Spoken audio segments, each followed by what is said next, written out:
Hello, listeners. Kathy Lawless, Life Story Curator, bringing you this podcast series, How Did I Get Here?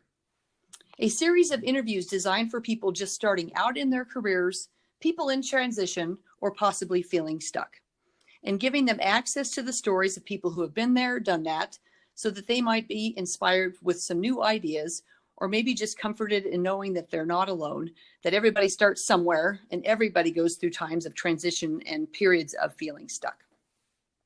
Today, I'm very excited to be interviewing Dr. Debbie O'Reilly, who is a human and animal chiropractor. She's also an acupuncturist and a holistic healer. Wow, that's a mouthful. Welcome, Dr. Debbie. Thank you very much for having me.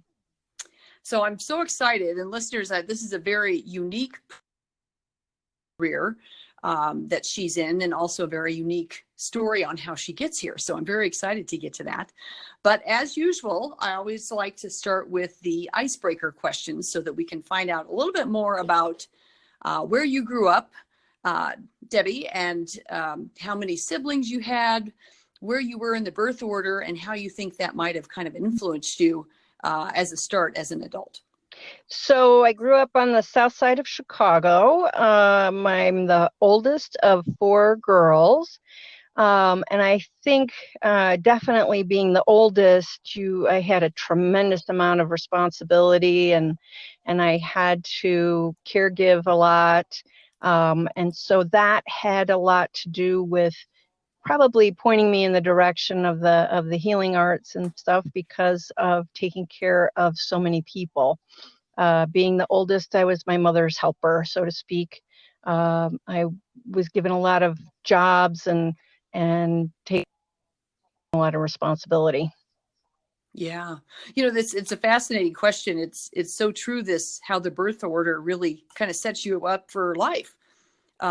In terms of how you end up having new roles right out of the gate, just because of where you are in the birth order. It's crazy. Well, and I think it's also partly because even though I have three younger siblings, we always laugh about the fact that because we came around my mother was she was ahead of her time. I mean, I grew up in the 60s, and so she was way out there as far as women, and nobody's going to let you down, and you have to take care of yourself, and you have to be independent, you have to be strong. And so all four of us are very strong, driven, powerful go-getters. All four of us, even though only two of us went to college, every single one of my siblings is successful in their own right. Wow. Of course, I think you have enough college and education for everyone in your family. Yeah. Yes, I do. Well, very cool. So what were some of the age differences? So it's 3 years between the next one, 6 years between the next one, and 11 years between the last one. Wow, that's quite a span. Yeah, it was. So did you get to do anything fun? Were you into sports or music or dance? Was there any kind of hobbies that you participated in? Well, I tried ballerina. I was a Girl Scout and a Brownie. I did played piano for a number of years, and then I kind of dropped that. I had just a phenomenal love of horses, but I didn't get my first horse until I was 18. And then I worked 3 jobs to be able to keep him, and I went to school, and I did all that because it was just, I had to have him. And it was a big driving force. I, didn't get a whole lot of sleep, but I did have what I loved. It was one of my passions and still is. I've been in horses for 42 years. Oh, wow. And who introduced you to the horses? It was just that we always joke in my family that it was because of my grandfather, who I never met. He was long dead before I ever came onto the scene, but he was into horses. And so my one cousin and I, on my mother's side, both were big into horses. And so we always say it was genetic. I don't know if that's true. It was in your DNA. It was in my DNA, yes. It was from my grandfather. Very cool. Yep. Okay, well, I'm going to shift gears a little bit. And on the fun meter, on a scale of 1 to 5, 1 being couch potato and 5 being life of the party, where would you put yourself? If I'm very social, I'm very extroverted. So I'd probably say I'm about a 4. I'm not off, at the way top. There's part of me that likes to just kind of absorb what's happening like in a party situation or whatever. But I like to get in and meet people and talk to people and find out what they're all about, that kind of thing. Ah, okay. And then in terms of risk taking, if you were on the same scale, 1 to 5, where are you on taking risks?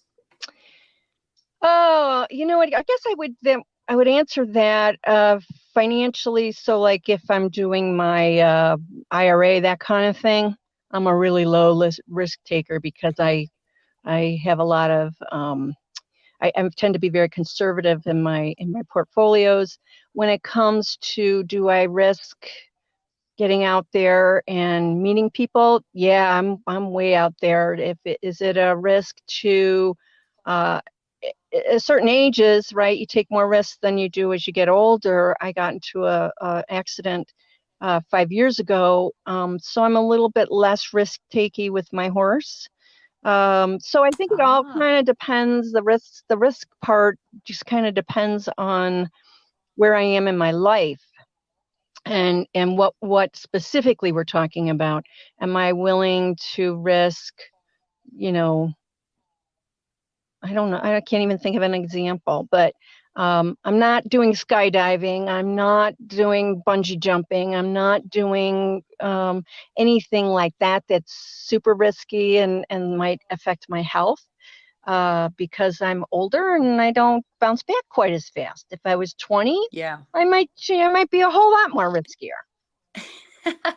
Right? Because you don't think Yeah, about the risks when you're 20, right? I mean, I did things in my 20s that I sit back and I go, "Oh my God, my poor guardian angels were working double time, trying to keep me safe." Because I make such stupid decisions, right? I mean, now you're more yeah. mature and hopefully anyway, and you have a sense of self-preservation.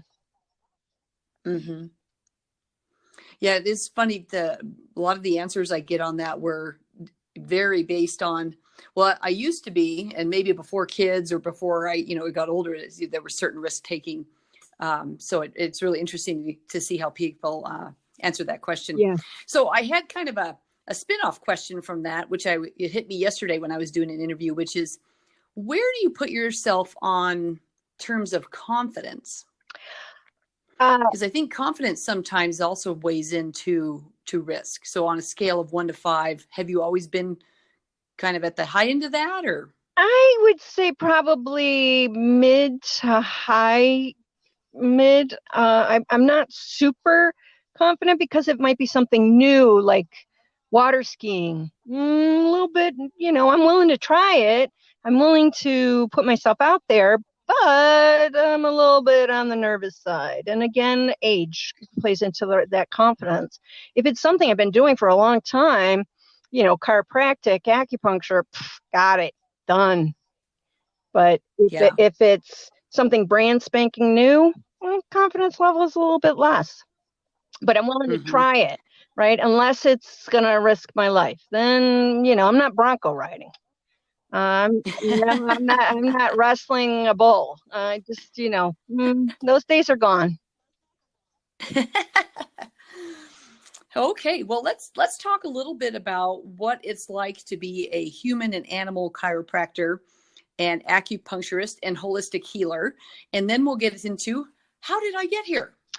Well, what it's like is a ton of fun. I feel so blessed that I get to do something that I love every single day. I didn't know anything about chiropractic when I got involved in it, and I had no idea I was going to be going towards acupuncture. I didn't know any of this stuff before, but now that I'm in it, it's just so much fun. Every day is so different. I'm going to be doing a dog today. I'm going to be doing horses today. I've done cats. I've done guinea pigs. I've done llamas. I've done alpacas. I've done all kinds of furry critters to deal with the people in my practice. You get different stories, right? Everybody's got their own story. Because I do other holistic practices like neuroemotional technique, I get into people's emotional stuff, and we're crying together, we're hugging, we're all, of course, pre-COVID, and we're able to really bond, at least for that time that we're together. To be able to take somebody out of pain, to take an animal out of pain, to watch, especially the animals, because they're so expressive, to go from, that really, really hurts, to, oh, thank you. It's just a wonderful, wonderful feeling to have that kind of power. But, in my world, the power doesn't come from me. The power comes from God. So I'm just the conduit for it. I get the paycheck. That's the best part. And you get the feeling of you help someone. Oh, yeah. And it's a great, great, great feeling. So, Dr. Debbie, how did you get into this? I mean, when you were a young person in junior high, what did you want to be when you grew up? Oh, I wanted to be everything under the sun. I wanted to be a stewardess because I love to fly. And my mother kept saying, oh, you're so much smarter than that. Don't do that. And I'm like, but that's what I want to do. And then it was, I think I wanted to be a psychiatrist for a while because I thought that'd be kind of cool to be helping people with their emotional stuff. And then I wanted to be, what else did I want to be? I can't remember exactly, but those were the two big ones that I wanted to be. But I didn't want to go to school for very long. And then I ended up somehow finding medical technology, which is the lab people. So when you get your blood drawn, when you do a urinalysis, when you do any of those weird tests that have to do with body fluids, that's all done by a medical technologist. And so that's what I did first. And the funny part about that was that normally when I did anything, I prepared. I found out all the different things that I needed to do in order to get to my end goal. And that was the first time in my life that I didn't do it. And I graduated high school early, and I went to work, and I was going to work, and I was getting ready to start school in September or August or whatever it was. And I was saying something to one of my coworkers, and she said, "Oh, what are you going to go for?" And I said, "Oh, I'm going to be a MLT. I'm gonna do the 2-year program." And she said, "No, you're not." And I said, "Yeah, I am." And she goes, "No, it already started." She said, "You would have had to have already started." She said, "It starts in July. It doesn't start in August." And I was floored. And so I went to the school, and sure enough, of course, she was right. She went through the program.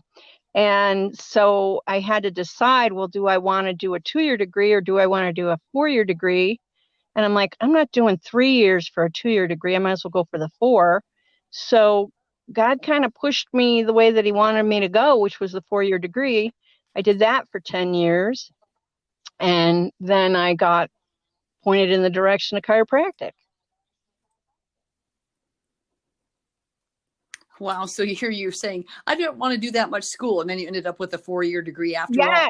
And then when I decided I wanted to go back to school to be a chiropractor, it's a whole nother, 3.5, 4 years of school. And I was already older. And what happened was I had this quote unquote dream that I was going to be a chiropractor. And I had finally met, I was in my late 20s, early 30s, and I had finally met the man I was going to marry. And so I went to him and I said, I had this weird dream. I said, I had this dream that I was supposed to be a chiropractor. And he goes, oh, I think that's great. And I'm like, wait a minute, you're supposed to say no. Why do you want to go back to school? We're going to get married. We're going to have kids. We're going to live happily ever after and all that. And instead, he was really excited about it. I dropped the ball And he picked it up and he told his chiropractor, because he was going to a chiropractor. And again, I didn't even know what they did. I had no clue what they did. And I'd never been to one, never experienced chiropractic, nothing. And so he told his chiropractor gave him a bunch of information about the school. So I mailed it off, and then I went and I got all the information, and I saw that I had to go to school for so long. And I'm like, oh my God, who's going to want to go to an old chiropractor?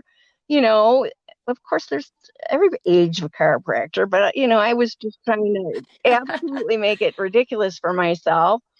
And so then I'm like, okay. And so then I kept going forward. And then I found out, well, even though I have a bachelor's degree, I have to go back and get 5 more classes. I had to take a year of physics, which I didn't become an MD because I didn't want to take a year of physics. I had to take the second half of organic chemistry, and I had to take some humanities. And I'm like, oh my God. So I went to school I went to work full time, and then I went to school part time. And in 9 months, I got those classes taken care of. I barely made it through physics. I hated physics. But my ex-husband, he happened to know physics. So he coached me through it the whole time. And then just before I was getting ready to go in, I started to really kind of freak out. And I had this incident. I was driving home and I pulled over. I was in my neighborhood and I just started screaming at God. And I said, you can't make me do this. I'm going to lose him, meaning my boyfriend, fiance, whatever, by going to school this long.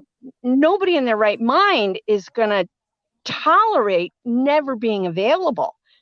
I'm going to have to be in school. I'm going to have to be studying. I'm going to have to take boards. I'm going to have to do all this stuff. And nobody in their right mind is going to be able to tolerate all that. And the answer I got back was, you will be a chiropractor. You will go forward, and you will, if it's meant to be that you are not to be with him, it's part of the plan. And I was beating on the steering wheel. I had bruises up and down my arm the next day. I was sobbing. I was crying, and I finally surrendered. And I went to chiropractic school, and then we moved to Colorado, and we had a child, and then I got divorced.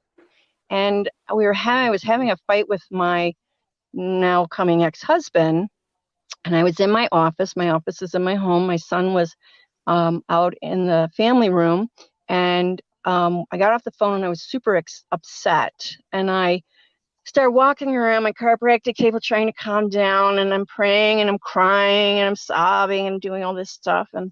And on my wall are all of my degrees. I have 2 bachelor's degrees, a doctorate in chiropractic, a diplomate in acupuncture. I have all of these certifications and different things. I don't have enough wall space for all the education I have. I'm an education junkie.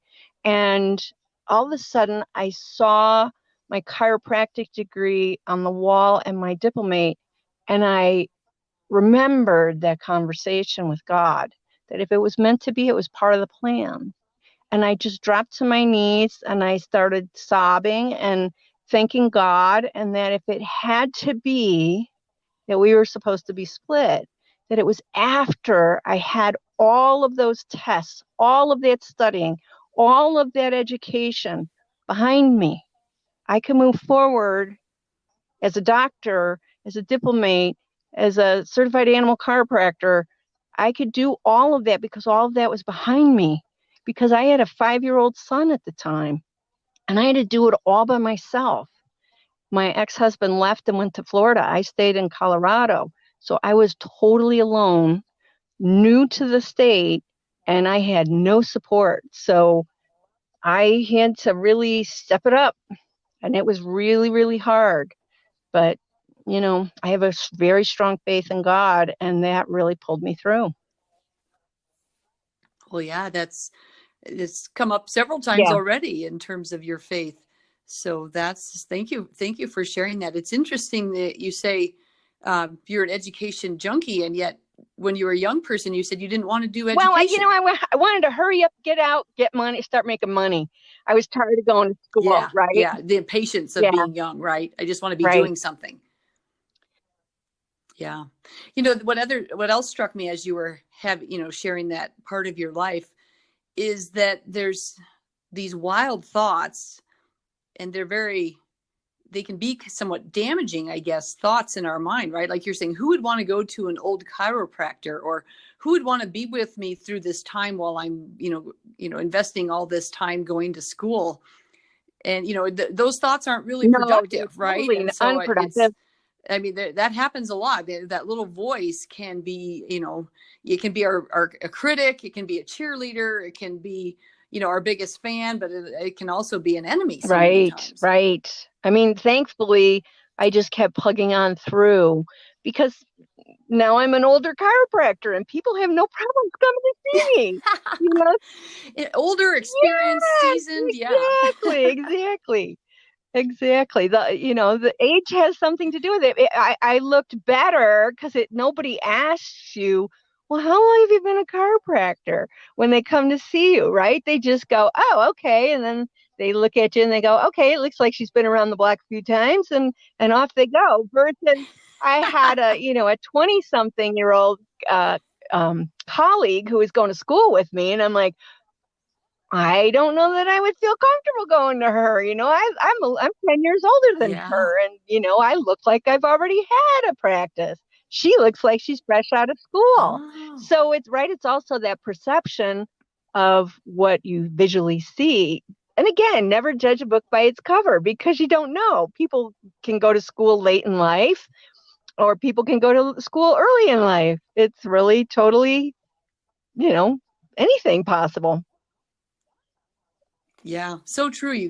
You can't really judge, and that's one of the reasons I started this podcast. Was it's so easy on the outside to look at someone's life and their career and where they are in life, and think that their road was easy.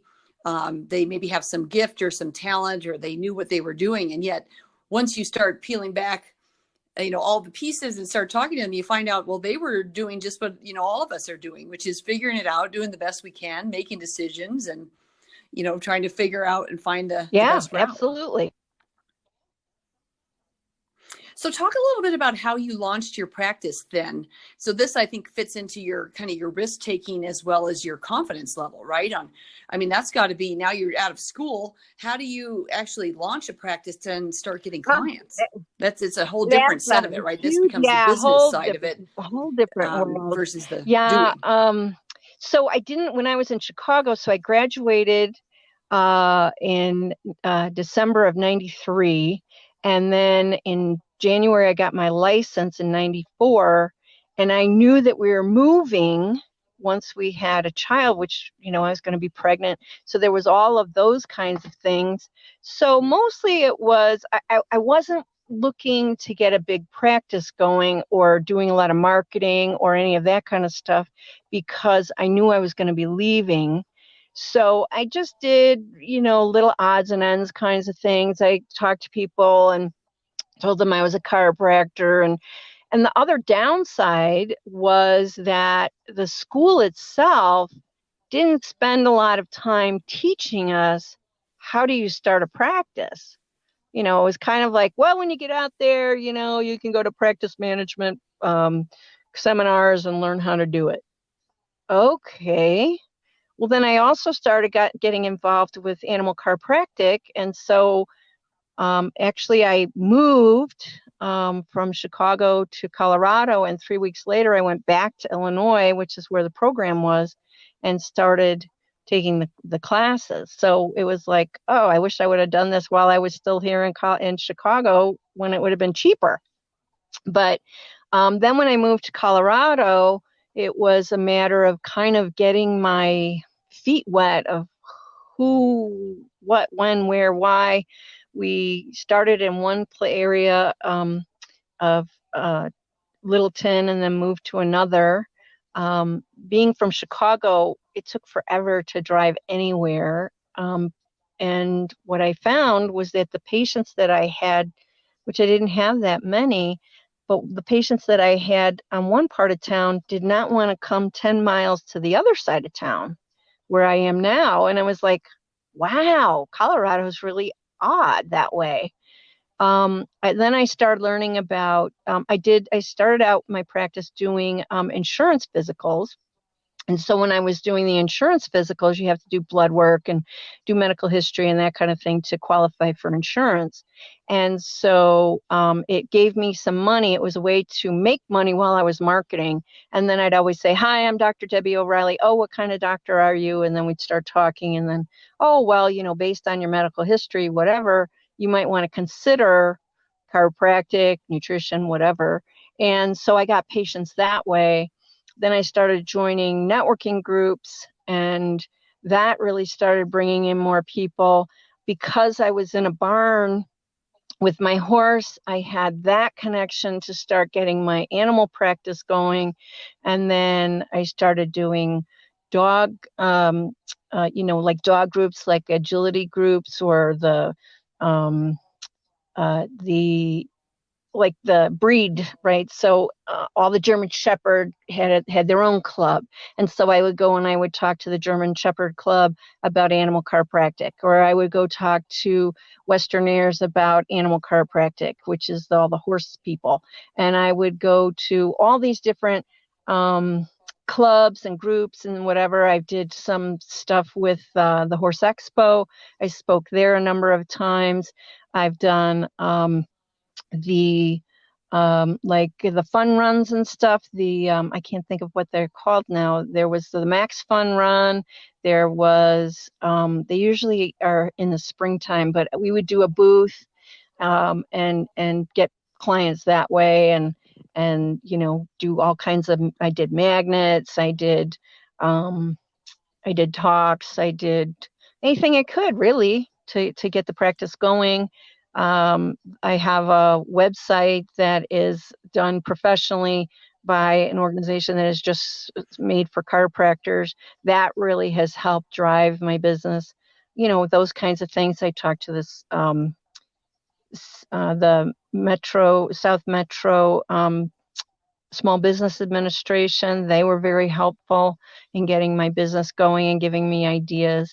Right? It's all about finding ideas about things that you don't know. I know chiropractic. I don't know marketing. I don't know sales. I don't know that kind of thing. But so I've been in practice for over 25 years. So obviously I've learned a few things along the way. Well, and when you're part of, like you said, all those groups, we are already in a group because you had an animal. And then that just kind of leads you into a natural group with your horse. And then you start looking at the other animals. So did you have any times in there where you started to doubt that you were in the right field? I mean, did you ever feel stuck? No, I can't say that I ever felt stuck, because once I learned what chiropractic was all about, it was definitely my passion. It was my driving force. Doing the animals really ramped that up. Doing the nutrition and the emotional clearing and all those kinds of things, it's so powerful. And again, to be able to watch people heal or animals heal is just really powerful. So I guess I would say that my first profession, after I got out of med tech school and I started working, I did everything within that profession. I did research, I did private laboratories, I did hospitals, I did I worked in a blood drive. I did everything within that profession, and I was so restless. And I applied to vet school, and I was going to go and do a master's program, and I kept feeling lost, and I didn't know why I kept feeling lost until I got that dream about chiropractic. And I still to this day go, I don't know why that happened, but it was the best thing that ever happened to me, because it was so powerful to change my life. So that was kind of a missing piece from all of the other medical stuff you were doing. That was the piece that was missing. Absolutely. So have you, would you say that that dreams, have you had other dreams in life to guide you? I mean, part of, this podcast too is sharing with people, how do you make decisions? How do you kind of move forward with different paths in I your wouldn't life? say that that was the only dream per se. I guess I would say more about intuition, right? So by my intuition, and I've learned to listen to it. Sometimes, I kind of joke with God and say, next time kind of hit me over the head with a 2x4 because I'm not quite getting what you're trying to say here. And then after a while I go, wait a minute, that's starting to hurt. Okay, I think I'm going to catch on a little bit faster. But so when I got, so I moved here, I started my practice, I'm starting going, things are starting to move, and suddenly I can't adjust a cervical to save my soul. And I don't know anybody really. And so I start kind of looking around, and I wanted I knew male chiropractors, but I didn't want to be taught, I didn't want to go to a male chiropractor. I wanted to go to a female chiropractor for help. I felt that they would be more understanding, compassionate, because when I asked one of my male chiropractor friends, he wasn't very empathetic, I guess I would say. He didn't quite understand, here, just do this, this, this, and this. And it was like, that's not helping. So I ended up finding this person who happened to be very close to where I lived. She was kind enough to meet me on her lunch hour. I went in, she goes, okay, set me up, do whatever. And she goes, look, you know how to adjust? She goes, it has nothing to do with your ability to adjust. And I'm like, okay. And so she said, here, let's do this technique. And so she did neuroemotional technique on me for the very first time. And it was a little bit weird, and it had a lot of muscle testing to it. And at the time, I wasn't doing a lot of muscle testing. And she found this thing about my fear of failure. And so we cleared it. And she said, I said, well, what is this technique? And so she told me about Dr. Scott and Deb Walker, and that they were coming to Colorado, and they never came to Colorado, but they were coming to Colorado in a few months, and that I should go. And so I said, okay. And I was just like, I don't want to go to school anymore. And I came back to my office, and I started adjusting cervicals like I've been doing it my whole life. And I'm like, oh my God, that worked. And so I'm like, okay, that was a little bit weird, but it worked. And so I kept mulling it over. And this voice in my head kept saying, go to NET, go to NET, go to NET, go to NET. And I'm like, oh God, shut up. And so finally I'm like, okay, I'm going to go. And I went, and my life changed. And, that's kind of how it was with the animal chiropractic, with the neuroemotional technique, with the body talk, nutrition. I was already kind of moving that direction because I really like nutrition, and what it can do, and how healthy you can become if you have the right supplements. And so it's those kind of things that kind of drive me. I just kind of go, okay, I guess I'm supposed to go. I guess I'm supposed to do this. I guess I'm supposed to do whatever. Last weekend, at the last minute, I decided to go to this animal chiropractic class. It was teeny tiny. It was 6.5-hour drive. I hate doing long distance drives. I hate it. But I just gotten a new car to me. It's a used car, but it's a new car to me. And it was so comfortable. And I had books on tape, and the trip was gorgeous because it was down by Durango.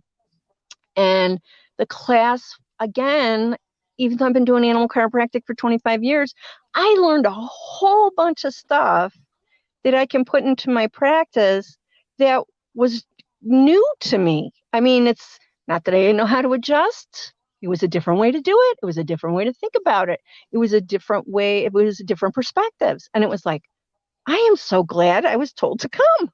And it was like, okay, again. So that's kind of my driving force, is intuition. It's following what I'm being told. And sometimes I sit there and I go, what was that for? I don't know that I even got anything out of that. But then, you go down a year or so later and you go, that's why I was supposed to do that. I get it now. Okay. that Yeah. leads to something else. It wasn't even necessarily the topic or the training, but it was a connection, or it was Yeah, an idea or exactly. something. So Exactly. do you end up working on Yes. animals Yeah. more than The people? majority of my practice is animals. And it makes it fun because in the spring and fall and parts of the summer, it's really fun to be outside all the time, and not be stuck in a four-walled office. And then in the wintertime, when it's hot, it's really nice to be inside and be working with people. But it's a combination. I always say I'm a Gemini, and so I have to have lots of variety. And so I can do people, and then I can do some animals, and then I can go back and do some people, and so it gets, a little bit of a lot of variety. And a lot of my patients, because my human patients, because I do a lot of different things, it's not always that I'm just doing, chiropractic. I'm doing all the other stuff. I'm doing the acupuncture, I'm doing the NET, I'm doing the body talk, I'm doing nutrition, I'm doing other stuff, which makes me have to think a little bit more. Not to say that you don't think when you're doing chiropractic, but it's more mechanical. And it's a ton, like I said earlier, it's a ton of fun. Interestingly, yesterday, the person that I interviewed talked about how he ended up going into the insurance business at a very young age. And he did it mainly so that he could have a lifestyle that had a purpose to it. And but yet you are living your purpose, Yeah. and your career is your purpose as well. So anyway, it's very interesting to me, the two contrasts, just Yes. back to back, Yes. day to day. Yeah. Again, it's a waking up Yes. every single day going, oh, I get to do this again. This is so great. So we probably ought to start wrapping up a little bit here. What would you say are the characteristics, I guess, or the decisions that best served you throughout your career? Characteristics, I guess, would be integrity, compassion, empathy. What was the other part of the question? What were the driving force? The driving force is, Well, or if there was any decisions that that served you. When you look back on your career, if you think about our listeners or people who are either just starting out or in transition or stuck, what can they glean from you looking back on your career on what served you what best served me throughout best your throughout my career? career was my intuition, my following God's plan for me. I guess would be my suggestion. No, not everybody believes in God, and not everybody believes in intuition, but meditation, just being quiet, just maybe journaling. What is it? What do I want? What do I not want? So my sister, she really wanted to be in the healing profession, but it wasn't, she didn't have the stamina to keep going to do what she needed to do to get to the end result. And yet she does it another way. She became a real estate agent, and so she helps to help people find their joy in their finding the new house and all that. And I told her, I said, sometimes it's not what you think it's going to be, right? I love animals. God bless, I get to work with animals, but that's just what happened in my life. I never, ever had the thought that I was going to get to work with animals. Never. It just opened up. And I loved, right? My original career wanted to be a stewardess. I get on a plane as much as I can possibly get on a plane. I love flying. I've been to Europe. I've been to South America. I've been to Mexico. I've been all over. I'm going to Vietnam, hopefully in January, if this COVID stuff ever ends. So travel is huge for me, but it's not my career. But I still get a chance to participate in it, and it gets to be a part of my life. So I guess what I would say is you find the things that you're passionate about, and then you try to incorporate that into your life. And it might not be how you make money, or it might not be how you make your main career, right? Because I have a friend who makes birdhouses and does a lot of art stuff. She can't make a living at it, but she can do it, and it becomes, she can sell it at shows and different things like that, and she makes little side pocket money with it. She still gets to do her passion, but it might not end up being what they end up doing for a living. But you find the things that give you joy. Follow your bliss. Yeah. Wow, that's really powerful. That's in you're so spot on that you don't know what it looks like. When you're starting out, especially, but even as you go through your career, you don't know what it looks like. And I think some people are more attuned with what their gifts are and what they bring to their situation or their career. But I think it does take work to figure that stuff out. I think that's something that was a driving force behind me when I was in corporate. Was I kept thinking, well, how am I adding value here? What am I bringing? What is that gift? What's my thing? Right. So I've taken a lot of classes and worked with different coaches and gotten more clear on that. And I think a big part of it for me now is this, what I'm doing on these podcasts is connecting, sharing, interviewing, bringing out these storytelling, and, helping people learn from other people without it being an advice situation, that it's really by hearing the story, you can relate to certain parts of what happened for you and go, oh, yeah, my son is struggling. He's 25 and he's struggling about, I don't know what I want to do. And I don't want to go to college because I don't know what I want to do. And I said, Michael, I was in one career and I went to a totally different career. I said, your father had one career and he went to another career. I said, family-wise, I said, we don't stick to what we start out with. I said, so you have the ability to change your mind. And I think that's the part that you have to give yourself permission to do, is that you can start out being a dog groomer and end up being a veterinarian. You just don't know where the path leads, and you have to have the courage and the I guess courage to move forward and to try something different and not be, because it is scary to walk away into doing something else. When I switched from being a medical technologist to going to chiropractic school, I had my boyfriend, fiance, husband's financials to be able to keep a roof over my head and food on the table. I didn't have to worry about where that was coming from. And that was a great gift from God. I don't know that I would have done it without. I don't know if we would have gotten divorced through the middle of it. I would have probably just taken out more loans because I was going to finish once I got started. But it was a blessing that I was all the way done. And, when I got divorced, I thought about moving back to Chicago where all my support system was. And I thought, I'll do it when I fall flat on my face. When my business goes belly up, I'll leave and I'll move back to Chicago. But until then, I'm staying here.